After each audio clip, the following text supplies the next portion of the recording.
Alors bonjour à tous. Pour finir dans la série de la technique, je voulais aborder avec vous la petite partie des ISO. En fait, beaucoup de gens me disent oui, mon appareil photo, les ISO, jusqu'à où je peux aller avec. Voilà, tous les appareils aujourd'hui peuvent aller au moins jusqu'à 800 ISO sans avoir de problème de petits de bruit, ce qu'on appelle le bruit, des petits détails qui pourrissent la photo. La question est qu'est-ce qu'on fait des ISO? Pourquoi on veut absolument modifier ou verrouiller les ISO? Quel est plutôt le but de votre photo?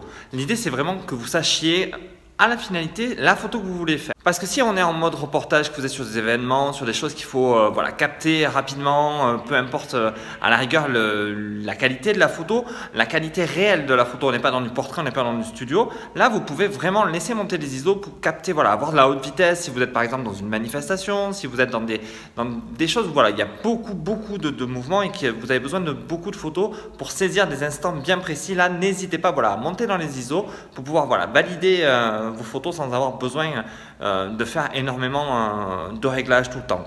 Maintenant en studio, pour revenir un peu sur la base, on va verrouiller les ISO au plus bas. Alors 100 en général c'est la mesure première de tous les appareils, donc on ne monte pas au-delà, 100 c'est très bien et on monte plutôt la puissance des flashs.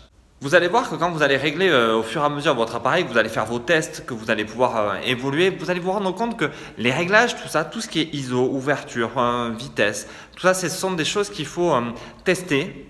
Selon les situations que vous allez faire, selon les moments que vous allez avoir dans la photo, c'est à vous de valider quels seront vos réglages pour telle ou telle situation. Il y a des situations des fois où vos réglages vont devoir être basés sur une vitesse fixe, une ouverture fixe, et après vous allez laisser les ISO varier pour pouvoir vous permettre quelque part d'avoir un meilleur résultat. Donc vous embêtez pas après forcément tout le temps avec les réglages, cherchez plutôt la photo que vous voulez et faites-la plus ou moins spontanément avec ce qui est de vous, avec votre côté naturel sans vous prendre vraiment la tête avec tel et tel réglage.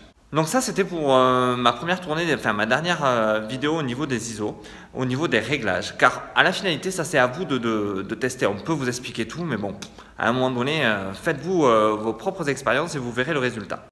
J'espère que cette petite vidéo vous a plu. J'espère que cette petite vidéo vous a fait comprendre à un moment donné que c'est à vous de trouver chaque partie de vous-même dans la photo et d'aller chercher, d'aller créer des choses qui sont propres à vous-même et que vous n'avez pas besoin de tout le temps tourner autour de la technique.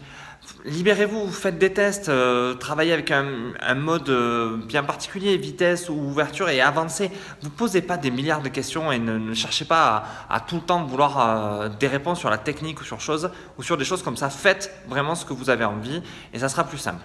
Alors j'espère que cette vidéo vous aura plu, que c'est relativement simple. Partagez, de liker, de commenter, n'hésitez pas à me poser vos questions dans les commentaires, à envoyer des photos si vous voulez que je parle de vos photos. Je suis là pour ça. Abonnez-vous à la chaîne, ça sera très bien pour vous. Vous pourrez recevoir toutes les vidéos. Je vous offre un e-book, vous allez le voir dans la description aussi, où vous allez trouver 7 setups faciles à réaliser en studio. Je vais vous mettre aussi un lien sur un Google Form que j'avais fait avec quelques questions. Si vous pouvez prendre le temps d'y répondre, ça serait relativement sympa pour moi aussi et ça m'apportera pas mal de réponses pour l'avenir de la chaîne. Mais maintenant, je vous dis likez, partagez, aimez et à bientôt. Au revoir.